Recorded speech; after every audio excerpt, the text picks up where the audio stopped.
I found that nothing in life is worthwhile unless you take risks. Nothing. Nelson Mandela said, "There is no passion to be found playing small and settling for a life that's less than the one you're capable of living." Now, I'm sure in your experiences in school and applying to college and picking your major and deciding what you want to do with life, I'm sure people have told you to make sure you have something to fall back on. Make sure you got something to fall back on, honey. But I never understood that concept, having something to fall back on. If I'm going to fall, I don't want to fall back on anything. I want to fall forward. I figure at least this way I'll see what I'm going to hit. Without consistency, you'll never finish. So do what you feel passionate about. Take chances. Don't be afraid to fail. There's an old IQ test, was 9 dots, and you had to draw 5 lines with a pencil within these 9 dots without lifting the pencil. The only way to do it was to go outside the box. Don't be afraid to think outside the box. Don't be afraid to fail big, to dream big. But remember, dreams without goals are just dreams. Reggie Jackson struck out 2,600 times in his career, the most in the history of baseball. But you don't hear about the strikeouts. People remember the home runs.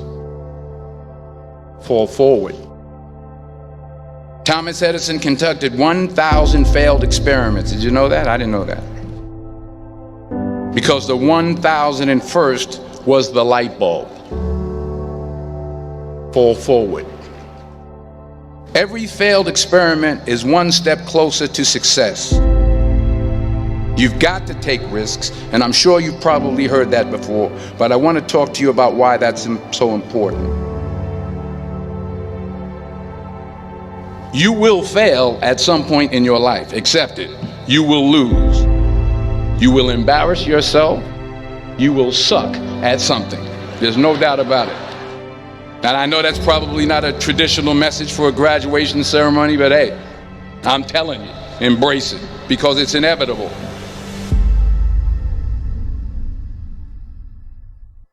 In the acting business, you fail all the time. Early on in my career, I auditioned for a part in a Broadway musical. Perfect role for me, I thought, except for the fact that I can't sing. I didn't get the job. But here's the thing. I didn't quit. I didn't fall back. I walked out of there to prepare for the next audition, and the next audition, and the next audition. I prayed. I prayed. And I prayed. But I continued to fail, and fail, and fail. But it didn't matter, because you know what? There's an old saying, you hang around the barbershop long enough, sooner or later you're going to get a haircut. So you will catch a break, and I did catch a break. Last year, I did a play called Fences on Broadway. But here's the kicker. It was at the Court Theater. It was at the same theater that I failed that first audition 30 years prior. The point is, every graduate here today has the training and the talent to succeed. But do you have the guts to fail? If you don't fail, you're not even trying.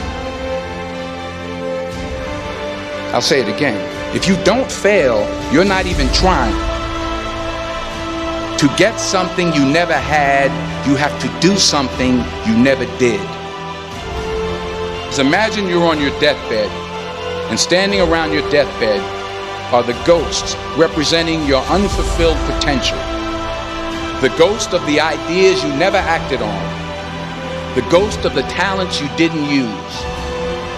And they're standing around your bed, angry, disappointed, and upset. They say we came to you because you could have brought us to life, they say. And now we have to go to the grave together. So I ask you today, how many ghosts are going to be around your bed when your time comes?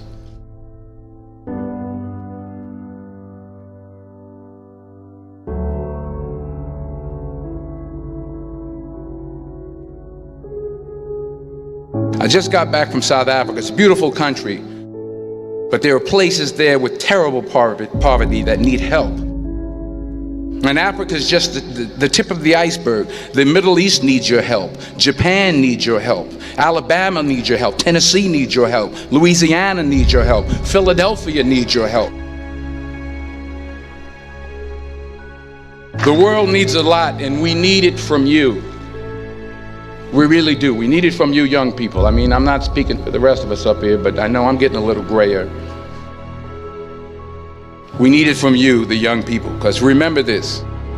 You got to get out there. You got to give it everything you got, whether it's your time, your talent, your prayers, or your treasures. What are you going to do with what you have? I'm not talking about how much you have. Some of you are business majors, some of you are theologians, nurses, sociologists, some of you have money, some of you have patience, some of you have kindness, some of you have love, some of you have the gift of long suffering. Whatever it is, whatever your gift is, what are you going to do with what you have? All right, now here's my last point about failure. Sometimes it's the best way to figure out where you're going. Your life will never be a straight path. I began at Fordham University as a pre-med student. I took a course called cardiac morphogenesis. I couldn't read it, I couldn't say it, I sure couldn't pass it. So then I decided to go into pre-law, then journalism. And with no academic focus, my grades took off in their own direction. I was a 1.8 GPA.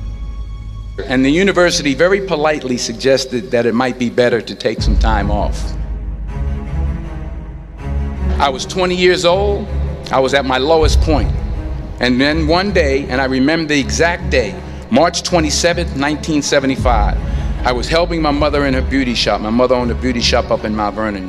And there was this older woman who was considered one of the elders in the town. And I didn't know her personally, but I was looking in the mirror, and every time I looked at the mirror, I could see her behind me, and she was staring at me. She just kept looking at me. Every time I looked at her, she kept giving me these strange looks. So she finally took the dryer off her head and she said something I'll never forget. She said, "Young boy, I have a prophecy, a spiritual prophecy."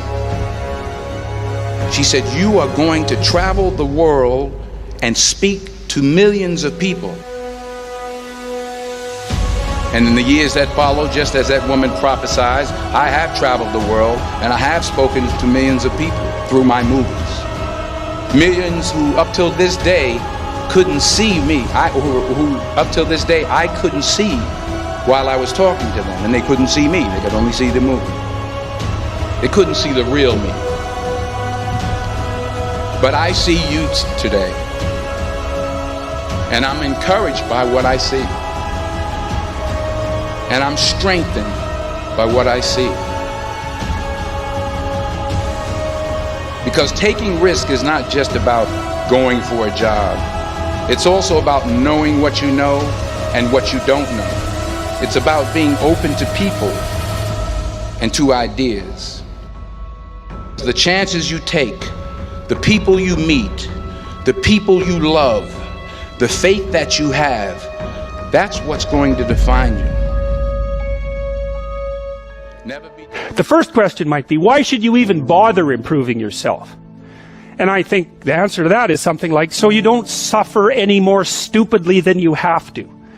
And maybe so others don't have to either. It's something like that. You know, like there's a real injunction at the bottom of it. It's not some casual self-help doctrine. It's that if you don't organize yourself properly, you'll pay for it, and in a big way, and so will the people around you. Now, And you could say, well, I don't care about that, but that's actually not true. You actually do care about that, because if you're in pain, you will care about it.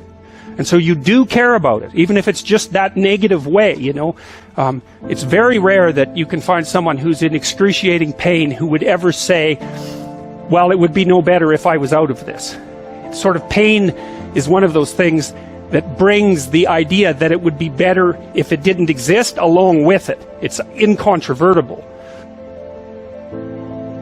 So you get your act together so that there isn't any more stupid pain around you than necessary. Well, so then the question might be, well, how would you go about getting your act together? And the answer to that, and this is a phenomenological idea too, it's something like, look around for something that bothers you and see if you can fix it. Now, I often tell people too, fix the things you repeat every day, because people tend to think of those as trivial, right? You get up, you brush your teeth, you have your breakfast, you know, you have your routines that you go through every day. Well, those probably constitute 50% of your life. And people think, well, they're mundane, I don't need to pay attention to them. It's like, no, that's exactly wrong. The things you do every day, those are the most important things you do. Hands down. All you have to do is do the arithmetic. Let's say you go into you can do this in a room. It's quite fun to do it just when you're sitting in a room, like a room, maybe your bedroom. You can sit there and just sort of meditate on it and think, okay, if I wanted to spend 10 minutes making this room better, what would I have to do? And you have to ask yourself that, right? It's not a command, it's like a genuine question. And things will pop out in the room that you like, there's a stack of papers over there that's kind of bugging you, and you know that maybe a little order there would be a good thing, and there's some rubbish behind your computer monitor that you haven't attended to for like 6 months, and the room would be slightly better if it was a little less dusty and the cables weren't all tangled up the same way. And like, if you allow yourself just to consider the expanse in which you exist at that moment, there'll be all sorts of things that'll pop out in it that you could just fix. And I might say, well, if you were coming to see me for psychotherapy, the easiest thing for us to do first would just be to get you to organize your room. You think, well, is that psychotherapy? And the answer is, well, it depends on how you conceive the limits of your being. And I would say, start where you can start. If something announces itself to you, which is a strange way of thinking about it, as in need of repair, that you could repair, then, hey, fix it. You fix 100 things like that, your life will be a lot different. See, part of what artists do, for example, when Van Gogh paints a room, and you look at it glowing, he's trying to show you what's beyond your perception of the room. And I mean this technically, like the way that your visual system is set up, is that whenever memory and presumption can replace direct perception, it will, because it's simpler. So you literally see what you expect to see. And if what you see is dull and drab and boring and pointless and uninspiring, then that's you. It's not what's there. And what the artist does when he or she re-represents that mundane reality is to remind you of what's behind it, the potential that's there. And so what I'm suggesting to people is that they take the potential that's right in front of them. It's like, okay, and here's the rule. You're aiming up. If there's something that you could change, that you would change, that might be a very small thing. Could, well, that's within the grasp of your power. Would is within the grasp of your will. To combine those two things might be a very small shift. You might only be willing to make a very tiny step forward. It's like, fine, good enough. Make a tiny step forward. And that makes you a slight bit stronger than you were before. And then the next step can be slightly larger. And it's the path of humility. If people look at their lives, it's a very interesting thing to do. I like the idea of the room, because you can do that at the drop of a hat. You go back to where you live and sit down and think, okay, I'm going to make this place better for half an hour. What should I do? You have to ask. And things will just pop up like mad. And it's partly because your mind is a very strange thing. As soon as you give it a name, a genuine aim, it'll reconfigure the world in keeping with that aim. That's actually how you see to begin with. And so if you set it a task, especially, you have to be genuine about it, which is why you have to bring your thoughts and emotions together, and then you have to get them in your body so you're acting consistently. You have to be genuine about the aim, but once you aim, the world will reconfigure itself around that aim, which is very strange. Be careful what you aim at, right? What you aim at determines the way the world manifests itself to you. And so if the world is manifesting itself in a very negative way, one thing to ask is, are you aiming at the right thing? Now, I'm not trying to reduce everybody's problems to an improper aim. People get cut off at the knees for all sorts of reasons. They get sick, they have accidents.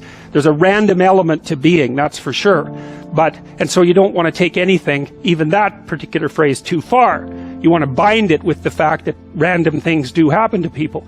But it's still a great thing to ask. And so what that means is, well, you get up in the morning and you're excited about the day. You're ready to go.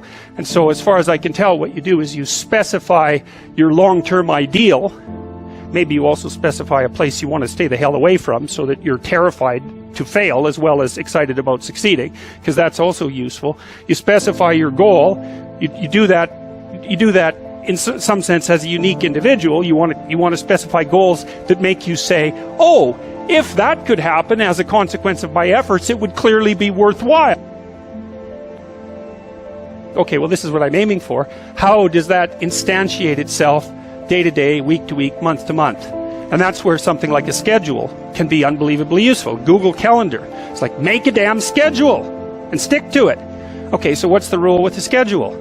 It's not a bloody prison. That's the first thing that people do wrong. They say, well, I don't like to follow a schedule. It's like, well, what kind of schedule are you setting up? Well, I have to do this, then I have to do this, then I have to do this, and then I just go play video games, because who wants to do all these things that I have to do? It's like, wrong. Set the damn schedule up so that you have the day you want. That's the trick. It's like, okay, I've got tomorrow. If I was going to set it up so it was the best possible day I could have, practically speaking, what would it look like? Maybe 20% of your day has to be responsibility and obligation, or maybe it's more than that, depending on how far behind you are. But even that, you can ask yourself, okay, well, I've got these responsibilities. I have to schedule the damn things in. What's the right ratio of responsibility to reward? And you can ask yourself that, just like you'd negotiate with someone who is working for you. It's like, okay, you got to work tomorrow. Okay, so I want you to work tomorrow. And you might say, okay, well, what are you going to do for me that makes it likely that I'll work for you? Well, you could ask yourself that, So maybe you do an hour of responsibility and then you play a video game for 15 minutes. I don't know, whatever turns your crank, man. But, you have to negotiate with yourself and not tyrannize yourself. Like you're negotiating with someone that you care for, that you would like to be productive and have a good life. And that's how you make the schedule. It's like, and then you look at the day and you think, well, if I had that day, that'd be good. Great. And you're useless and horrible, so you'll probably only hit it with about 70% accuracy, but that beats the hell out of 0, right? And if you hit it even with 50% accuracy, another rule is, well, aim for 51% the next week, or 50.5% for God's sake, or because you're going to hit that position where things start to loop back positively and spiral you upward. And so that's one way that you can work on your conscientiousness, is plan a life you'd like to have. We're built for a burden, and we're not happy without that burden, and we want to find the one that suits us. And that's difficult. It's part of the adventure of life to seek out the burden that suits you. But when you have that, then yes, then hopefully you're operating in harmony with the requirements of those around you. You make yourself a reasonably, morally respectable individual. And so now you're not blinded as much by your own proclivity for uselessness and malevolence. And then you can integrate all that. You can integrate all those rules. And that's the beginning of the development of character. And then you can embody the union of the rules. It's something like that. Well, the mission is the improvement of your character. The constant improvement of your character. And I think a lot of that's done in dialogue with your conscience. It's like your conscience is always telling you, Socrates said this thousands of years ago, your conscience is always telling you what you shouldn't be doing. And one of the things Socrates said was, what discriminated him from the run-of-the-mill person, and why perhaps we still know of him so many thousands of years later, was that when his conscience told him not to do something, he didn't do it. He stopped saying the things that he shouldn't have been saying, and he stopped doing the things he shouldn't have been doing. And that's a start, you know. That's a discipline, I would say. That's the ability to follow a certain kind of intrinsic discipline. And maybe that's merely the cessation of evil. That's not exactly the same as the pursuit of positive good. Let's say you haven't got there yet, but that's a start. You clear away the obstacles from your vision by ceasing to engage in those activities you know to be wrong. And then the world starts to lay itself out in more pristine form. And then maybe you can start to apprehend what would be positively good instead of merely not wrong. It's psychologically meaningful to pursue the highest of goals and the development of your character, but it's also the best possible thing that you can do practically here and now in the material world to make it less terrible than it might otherwise be. There are times in your life when you're not going to be happy, and then what are you going to do? Your goal is demolished. And there are going to be plenty of times in your life when you're not happy. There might be years. And so it's a shallow boat in a very rough ocean. And it's based upon a misconceptualization. Happiness is something that descends upon you. Everyone knows that.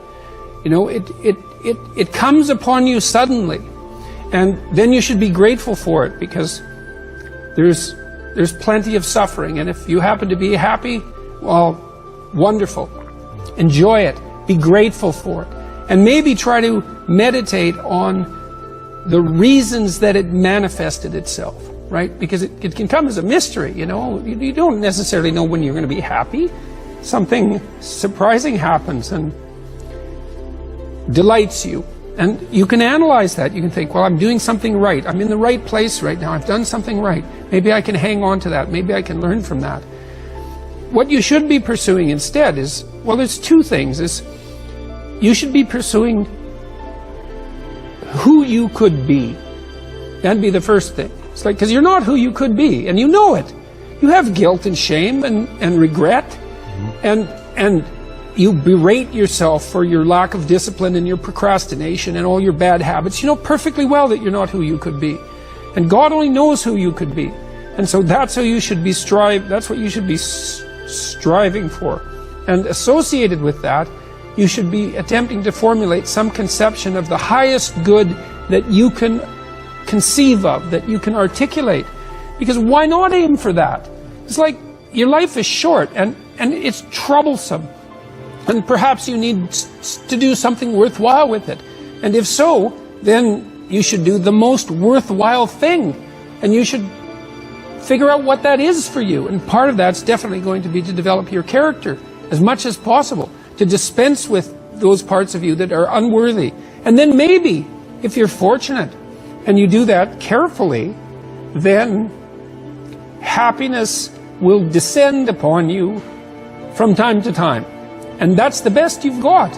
And then also perhaps during sorrowful times, or worse, evil times, the fact that you've strengthened your character and that you're aiming at the highest that you can conceptualize, that'll give you the moral fortitude to endure without becoming corrupted during those times, and to be someone who can be relied upon in a crisis. There's an aim. You know, one of the things I've told my audience is, the young guys take to this a lot. I said, you should be the strongest person at your father's funeral, right? Well, that's something to aim for. It's a transition, a generational transition, and it means that, well, all the people around you are suffering because of their loss. They have someone to turn to who can illustrate by their behavior that the force of character is sufficient to move you beyond the catastrophe. And you need that. And that's a great thing to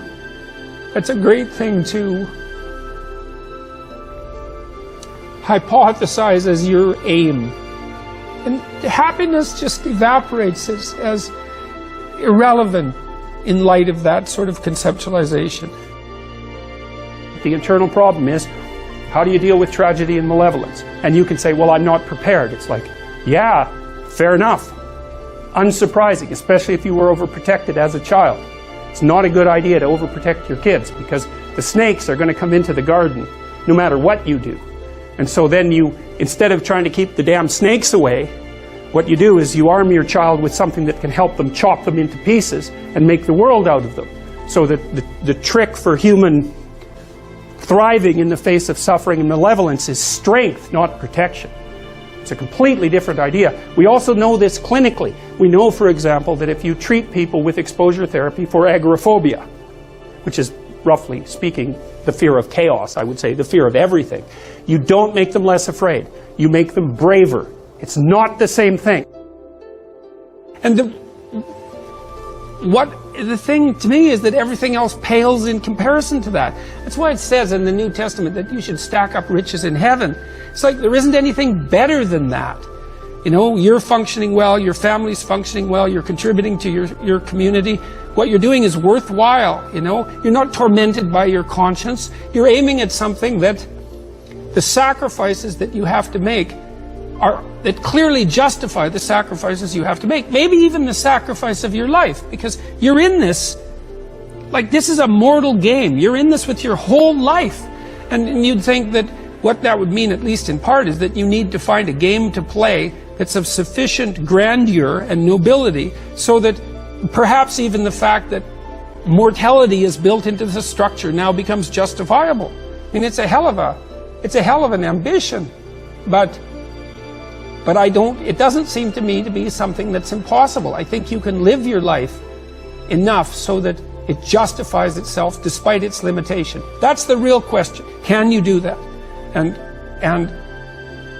I believe that you can, and I believe that what that means is that the human spirit fundamentally triumphs over death.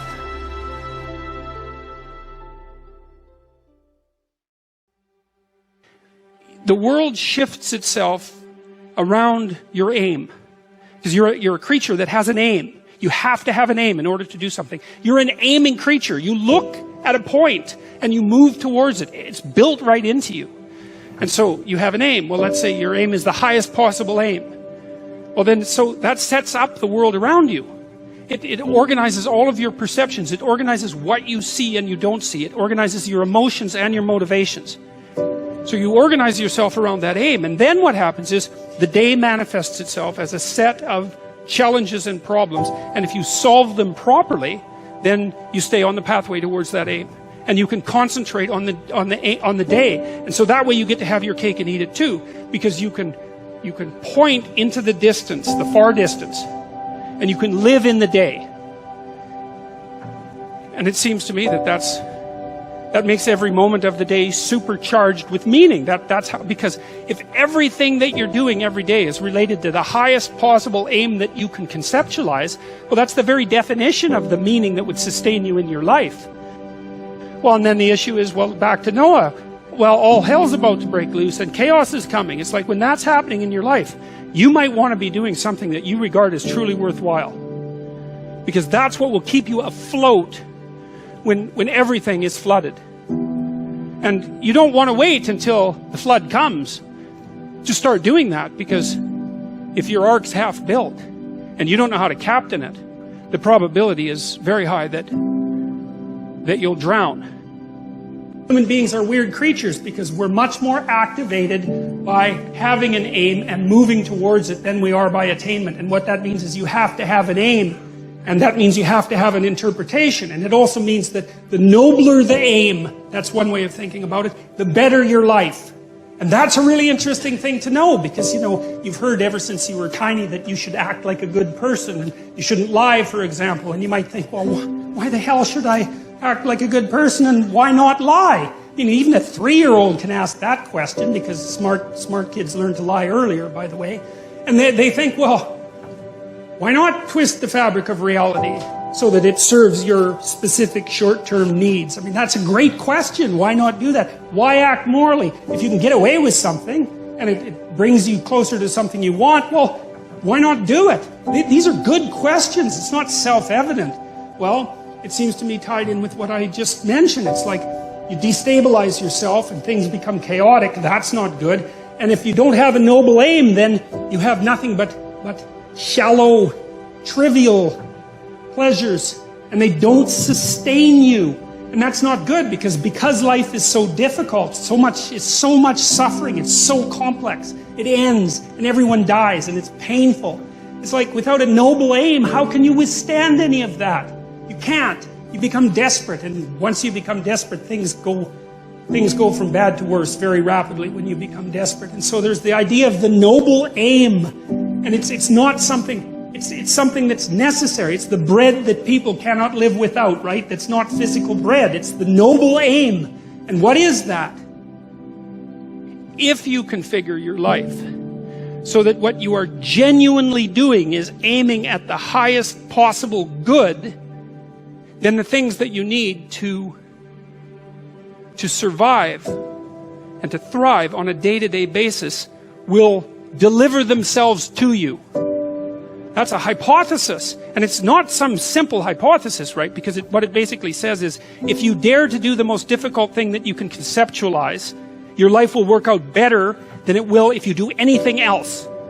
Well, how are you going to find out if that's true? Well, it's a Kierkegaardian leap of faith. There's no way you're going to find out whether or not that's true unless you do it. So no one can tell you either, just because it works for someone else. I mean, that's interesting and all that, but it's no proof that it'll work for you. You have to be all in this game. All right, so you're always in one of these little frameworks, and there's just no getting out of it. And that's because, at any given moment, it's like field theory. There used to be psychological theories that talked about the field of human experience, something like that. And this is kind of what that is. This is a field, and basically what happens is you parse out a little part of the world, say, and an amount you can handle. So let's say it has some duration. You're not aiming at something 50 years in the future. It's because how the hell are you going to do that?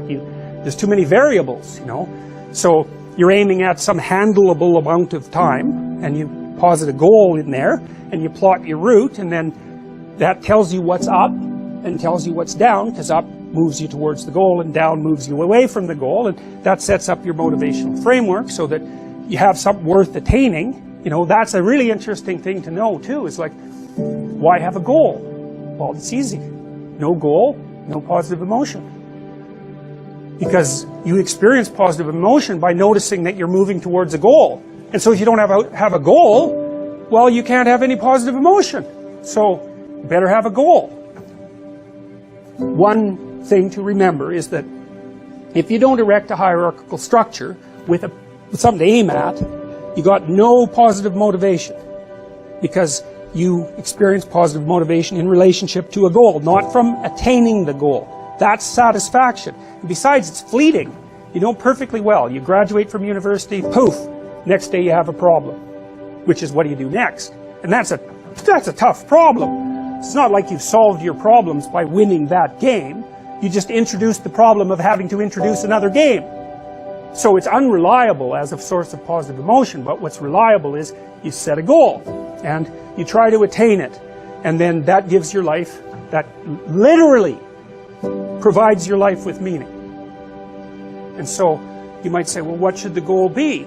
Well, we could start by saying, well, any goal is better than none. And then we might say, well, it should be a goal that other people will let you pursue, because otherwise it's going to be kind of difficult. And maybe they'll be even happy to help you pursue it. That would even be better. And maybe it's a goal that would enable you to learn how to pursue other goals while you pursue that goal.